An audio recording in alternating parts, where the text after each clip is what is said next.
Happy New Year, everybody! How was it? Did you celebrate in great style or did you just kind of chill out? Or maybe your New Year's celebrations are still underway. Well, as for us, we had an amazing trip this winter vacation. We were in Thailand again over the holidays. And that is actually going to be the topic of next week's episode. This week, I would like to talk to you about what is your average New Year's like here in Hokkaido. For one thing, if you're going to be in Hokkaido for New Year's, please be aware that probably most ATMs and public facilities are closed from December 31st to January 3rd. And a couple of times I've spent New Year's in Sapporo and it's actually really boring. The the first time it caught me really off guard. I went out thinking I could just go to a bar and there'd be a New Year's party or whatever, right? It's New Year's, right? So I just thought there'd be parties everywhere, but nope. So many bars and restaurants are also shut for the New Year's holidays. It was kind of weird seeing Susukino so quiet, because the place is just usually jumping, right? But no. Sapporo, the city actually kind of empties with all the young people and not only young people, families, everybody just kind of heading back to mom and dad's house, wherever that may be. The ski hills are all open, and of course the shrines are all open because it's at New Year's. Anytime after the New Year rings in, that people go to their favorite shrine to do Hatsumode. Hatsumode means first prayer, and most people, pray for good health and peace for the coming year. Lots of people also buy, lucky charms or fortunes. Not just me, my family and I, we always get a fortune, so hopefully we get a good one for this year. Another really popular activity is Hatsu Hinode, which is watching the first sunrise of the year, and a real popular place for that here in Sapporo is the top of Mount Moiwa. I think thousands of people, literally actually thousands of people cram onto the mountaintop to see the first sunrise. I'm sure it's really nice, maybe a bit crowded, but I don't know. Personally, I don't think I have ever seen a sunrise on New Year's morning. Right? And New Year's Eve is kind of always it's a late one for me, folks. But, sorry, like I was saying, Sapporo just kind of becomes this ghost town at New Year's. It's really weird. And it's because things are kind of flipped here. Here, Christmas is the young people's holiday. They have parties and dates and things like that. But whereas in Western countries, Christmas is the biggest family day of the year, right? Well, here in Japan, New Year's is the biggest family event of the year. Nobody goes out looking for a countdown party the way people do in Western countries, right? And people usually spend, 3 or 4 days at home? At least, definitely, they're home for, December 31st, New Year's Day, and January 2nd. And then coming back into Sapporo, there's this thing called the U-turn rush. The U-turn rush is where people head back into Sapporo from around the 2nd or 3rd. People start heading back. See, so many people that live in Sapporo just aren't from Sapporo. Everybody's from somewhere else. They're from the smaller cities and towns from all over Hokkaido. It's really, really odd. Well, I mean, even in my little family of 4, only our oldest boy is actually, I suppose, he's the only one that was born in Sapporo, right? We're all from other places. But so, what do people do while they're at their parents' house? Well, I'll tell you one thing. There is a lot of eating going on. My Lord, the Japanese eat a ton while they're at home over the New Year's holidays. The food just keeps on coming for the whole the entire 3 or 4 days you're there. It's wild. I know people gain weight over the holidays. You know, people might call it holiday weight. Here in Japan, it's called Oshogatsu Butori. Try skating. Try playing a game of hockey after New Year's. Like, I can't move. But so the Japanese, maybe you've heard this expression, osechi. The Japanese New Year's food is called osechi. And that's the name for the whole meal, not just one kind of food. And that's another kind of weird thing I found over the years. There are many Japanese people who just aren't able to answer the question, what is osechi? And that's because they've never had to think about it. For them, osechi is just osechi. But when I'm asking that question, well, sorry, back in the day when I used to ask the question, I wanted to know what the food was. You know, like, what is it? Are you having like turkey with stuffing? What is osechi? And then for the longest time, so many people, I don't know, it's just osechi. But never fear, folks. I am here to help you out. First of all, Hokkaido people eat osechi on December 31st and January 1st. And leftovers on the 2nd as well. But that's one thing that's a little different up here in Hokkaido. Apparently, the rest of the country only breaks out the osechi on the 1st. Now, the reasons for that, which I have never ever heard anyone say, and I don't think anybody actually knows why, but it's apparently because a long time ago in the lunar calendar, the new day started at sunset. So in Hokkaido, people started eating to celebrate and express gratitude to the gods on the 31st. And the custom kind of just stuck around.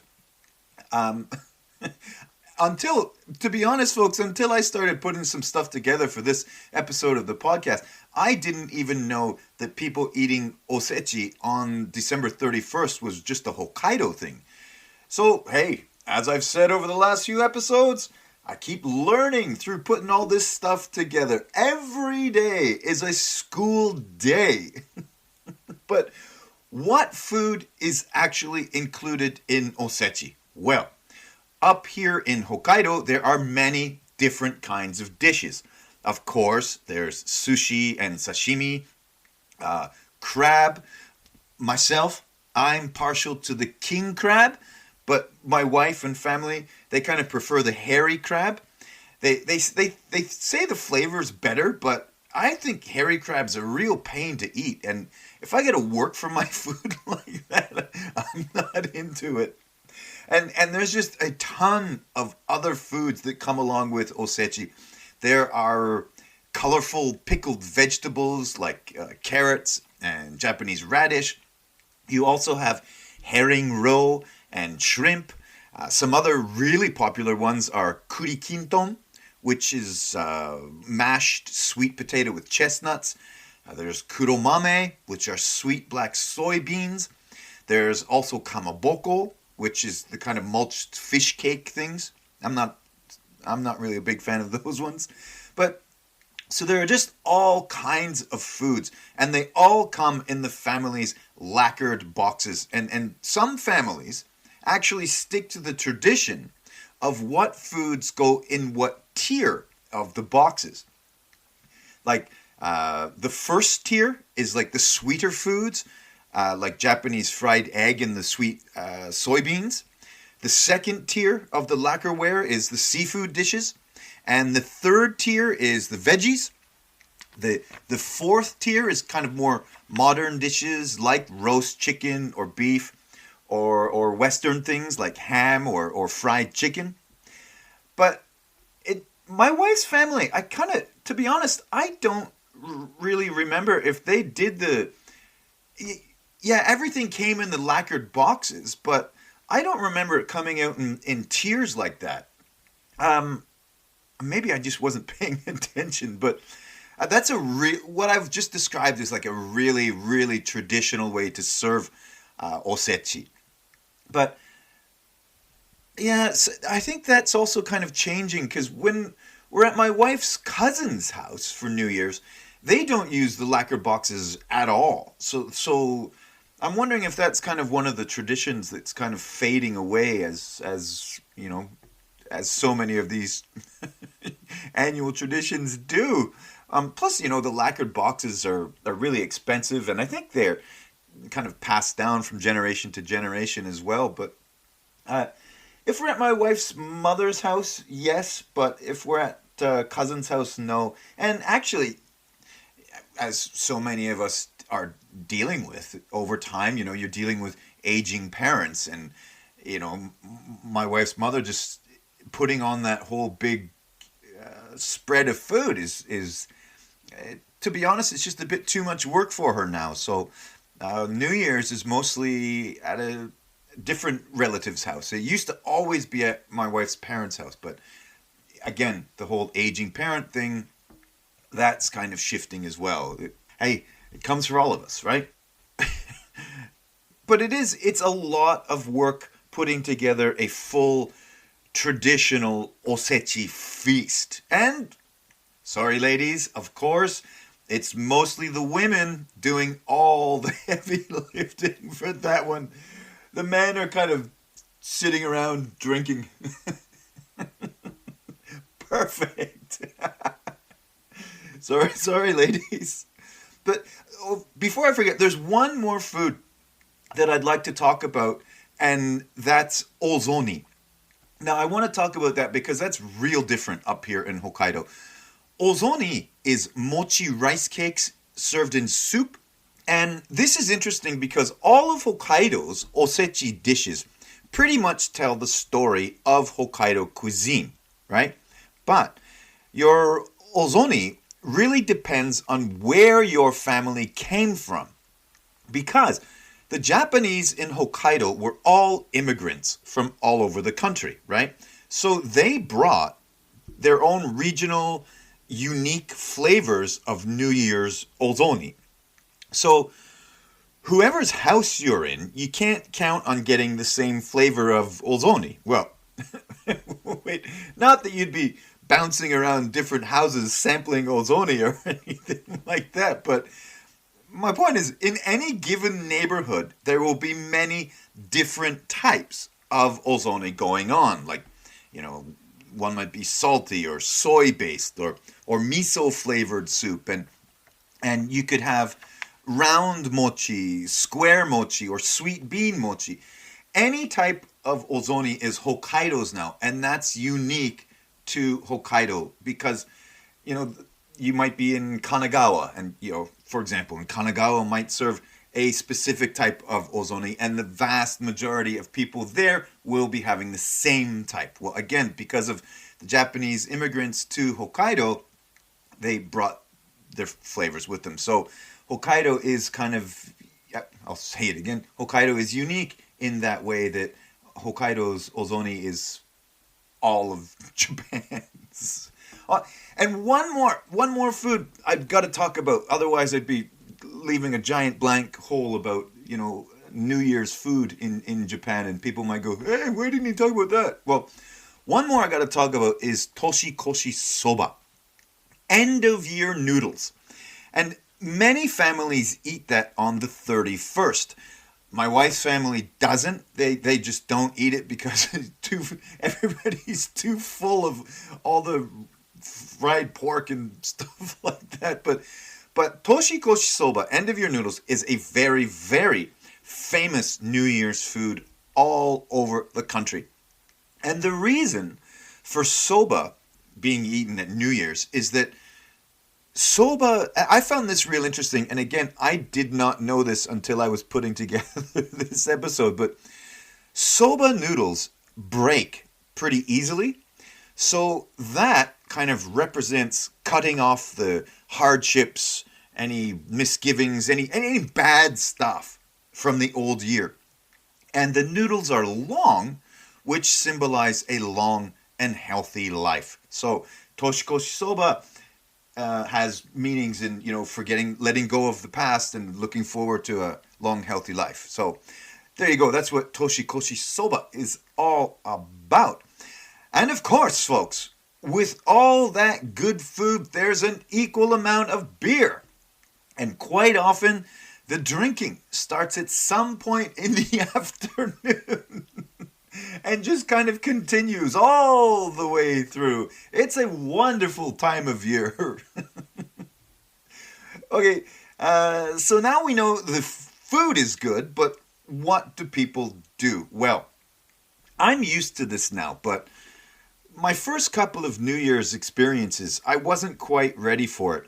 The first few times I showed up at my wife's house for New Year's. But people watch TV. Of course, there's talking as well, but definitely the television is the main focus on New Year's.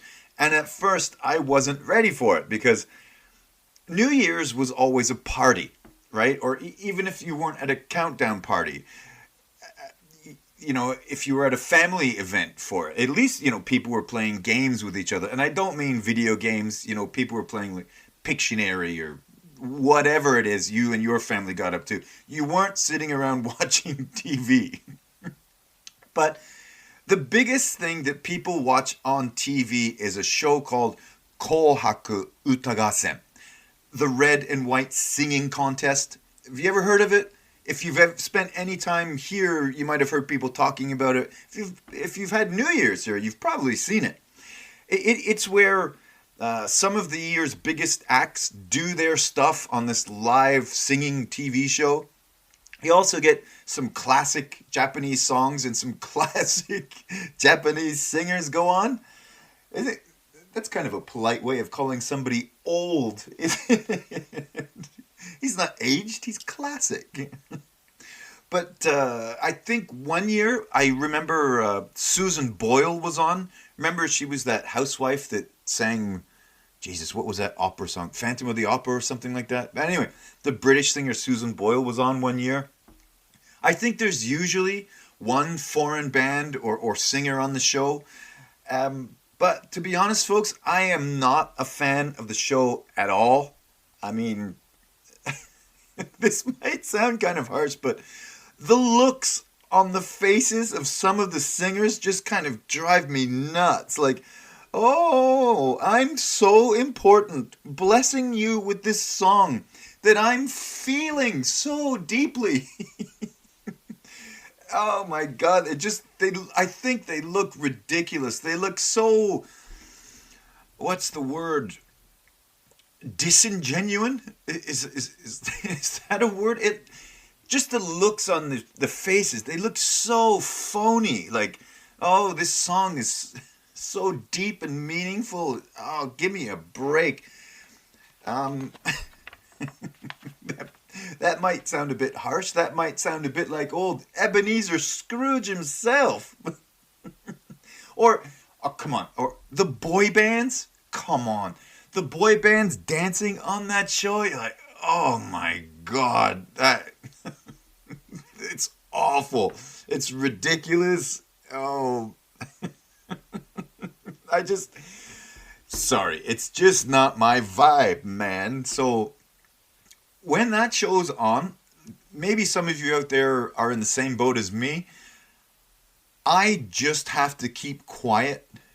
So my wife and her sister, well, actually all the women in the family really enjoy the show. So I just have to be quiet so that they can enjoy the show. If I'm complaining about the whole thing, it just drives my wife nuts. Like, leave us alone. But never fear. There is an option. There is a second option. For the men folk, there used to be an alternative. There was boxing or some kind of fighting sports on at New Year's. Some of it was really good. So, my wife's dad, my father-in-law, myself, and my boys, we would go into the other room with the TV to watch the fights. It was much better. It was much better than watching the singing and dancing. But actually, recently, they've made the fights pay-per-view events. So, I I might just have to keep quiet or just keep going to Thailand for New Year's. But it was great when the fights were on. I think sorry, Floyd Mayweather had a fight one year that he just destroyed this young kickboxer. But the rules were only for boxing, obviously, because, Mayweather's not going to risk anything, right? But they used to have Pride as well. Those fights were always really good. But again, recently, the last couple of years, I think the fights have been pay-per-view only. But I'm not going to be watching anything this year because, we've just had our Thailand vacation. And as you might notice, I am recording this a bit early. So, still here in Sapporo. Or, well, Ishikari, sorry. Anyway, on New Year's also, at midnight, my boys and I, we always walked down to the local shrine. I always loved going to the shrine to pray at midnight. And before my boys were born, actually, I used to walk down to the shrine at midnight with my nieces. I think I've spent, 20 New Year's Eves at Kata Jinja in Horobetsu. As far as shrines go, it's a good one. It's a medium-sized shrine. It's really nice. And you'd be surprised at how many people actually go at midnight. It's really cool. I've never been to Hokkaido Shrine in Maruyama Park in Sapporo because, we're usually not here. We're usually at my wife's hometown in Horobetsu, in Noboribetsu. But I heard Hokkaido Shrine is just a zoo. It's just packed with people. Looks like a really cool event. The whole Maruyama Park is kind of whole festive for the whole thing, right? But anyway, that is pretty much New Year's Eve up here in Hokkaido. It's fun, but a very, very different vibe than in Western countries. And it is New Year's. So folks, I gotta ask, did you make any New Year's resolutions? Or are you just fine the way you are? Right, folks? Write in, follow, subscribe to the show. I would love to hear from you.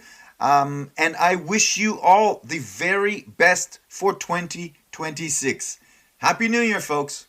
Love ya. Cycling Hokkaido!